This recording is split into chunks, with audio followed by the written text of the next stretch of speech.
রঙে রাঙানো ব্যানার আর হাতে প্ল্যাকার্ড নিয়ে প্রাণের উৎসবে বাঁধ ভাঙা উচ্ছ্বাস। বর্ষবরণের উৎসবে সামিল দেশের বিভিন্ন বিশ্ববিদ্যালয়। আনন্দ শোভাযাত্রায় ঠাঁই পায় গ্রাম বাংলার লোকজ সংস্কৃতি, মাটির সরা, মুখোশ, জাতীয় মাছ ইলিশ সহ নানা মোটিভ। ঢাকঢোল ও বাদ্যযন্ত্রের তালে তালে নেচে গিয়ে আনন্দ উল্লাসে মেতে ওঠেন শিক্ষক শিক্ষার্থীরা। গ্রাম বাংলার ঐতিহ্যের সাথে একদম মিশে গেছে। গরুর গাড়ি দেখতে পাচ্ছি, পালকি দেখতে পাচ্ছি।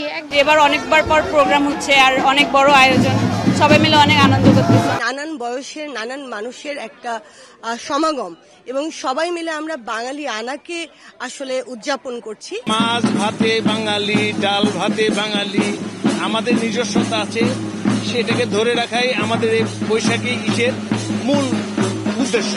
বিশ্ববিদ্যালয়ের শিক্ষক শিক্ষার্থীরাই নয়, ক্যাম্পাসে যারা ঘুরতে এসেছেন তারাও অংশ নেন এই উৎসব আয়োজনে। এছাড়া বাহারি খাবার ও মেলা উৎসবকে করেছে পরিপূর্ণ। স্টল দেওয়া, তারপর হচ্ছে ডেকোরেশন, সবকিছুতে মজা, সবই ভালো। আমাদের ভার্সিটিতে কালচারাল প্রোগ্রাম হবে, মেলা হচ্ছে, জাঁকজমক ফুল, বাহারি রকমের ফুল, বাহারি রকমের বেলুন উড়ে যাচ্ছে। মনে হচ্ছে এটা যেন আমাকে নতুন করে চিনাচ্ছে। অনেক ভালো লাগতেছে। এটা এবারেরটা একটু ভিন্নধর্মী, কারণ হচ্ছে যে এখানে কোনো ধরনের চাঁদাবাজি নাই, কোনো ধরনের দুর্নীতি নাই। উৎসব উদযাপনে ক্যাম্পাসে ক্যাম্পাসে জোরদার করা হয় নিরাপত্তা ব্যবস্থা।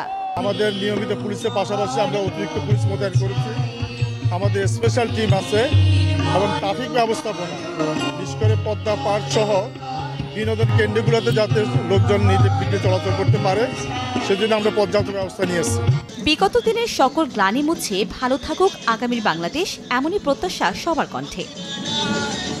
কনক আজাদ, সময় সংবাদ।